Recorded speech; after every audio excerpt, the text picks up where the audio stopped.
اہل ایمان کی 5ویں صفت، والذین اذا انفقوا لم یسرفوا ولم یقتروا وکان بین ذلک قواما، کہ ایمان والے وہ ہیں کہ جب اللہ کی راہ میں خرچ کرتے ہیں تو نہ اسراف سے کام لیتے ہیں، فضول خرچی کرتے ہیں،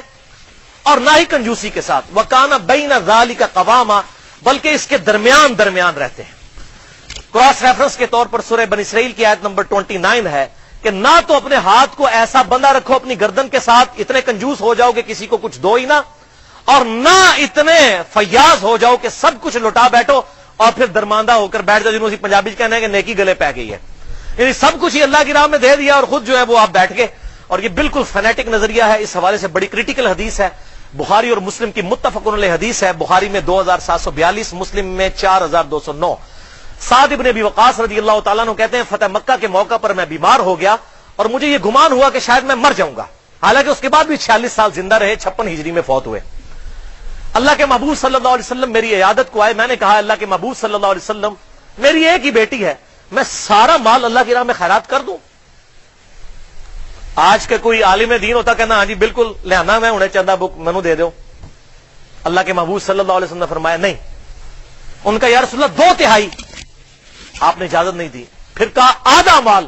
نہیں اجازت دی، پھر کہا 1/3 مال۔ تو ایز اے لاسٹ ریزارٹ آپ صلی اللہ علیہ وسلم نے بالکل آخر میں بڑی مشکل سے 1/3 مال کی وصیت کرنے کی اجازت دی، اور پھر آپ صلی اللہ علیہ وسلم نے فرمایا سعد اپنے وارثوں کے لیے مال چھوڑ کر مر، یہ اس سے بہتر ہے کہ تیرے مرنے کے بعد لوگوں سے مانگتے پھرے۔ یہاں کیا ہوتا ہے، ذرا سی ناراضگی ہوئی اولاد کو وہ جائیداد سے آگ کر دیتے ہیں۔ اسلام میں تو آگ کا کانسیپٹ ہی کوئی نہیں ہے، مال کا مالک تو اللہ ہے، کوئی باپ اپنے بیٹے کو آگ نہیں کر سکتا۔ پھر مولوی بھی یاری لگا لیتا ہے ایسے ناراض قسم کے ماں باپ کے ساتھ، اور پھر وہ مرتے مرتے وہ پوری جائیداد جو ہے مدرسے کے نام لکھ جاتا ہے، اور مولوی پھر گاڑی رکھتا ہے، اس کی توند بڑھتی ہے، اور بچے بےچارے مانگتے پھرتے ہیں۔ یہ ریالٹیز ہیں اور ان کا اسلام سے کوئی تعلق نہیں ہے۔ اور اگر زندگی میں نہ ہو سکے تو اس کی میت پہ 4 بندوں کے سامنے کہہ دیتے ہیں آخری دن کہندے سن ایڑا مکان ہے میرا، یہ میں مسجد نو دے دینا۔ وہ بےچارا غریب آدمی جس کا باپ مرا ہوا ہے وہ تو بےچارا سوچنا شروع کر دیتا ہے کہ اب اتنے بندوں کے سامنے کہا تو میں اب مرتے مرتے اپنے باپ کی خواہش میرے مرنے کے بعد میں پوری کر ہی دوں اپنے باپ کے مرنے کے بعد۔ اس قسم سے بھی، اس طریقے سے بھی مال ہتھیاتے ہیں۔ تو 1/3 سے زیادہ مال کرنے کی، وصیت کرنے کی بالکل اسلام میں اجازت نہیں ہے، لہذا تقوی کا ہیضہ نہ ہو کہ سب کچھ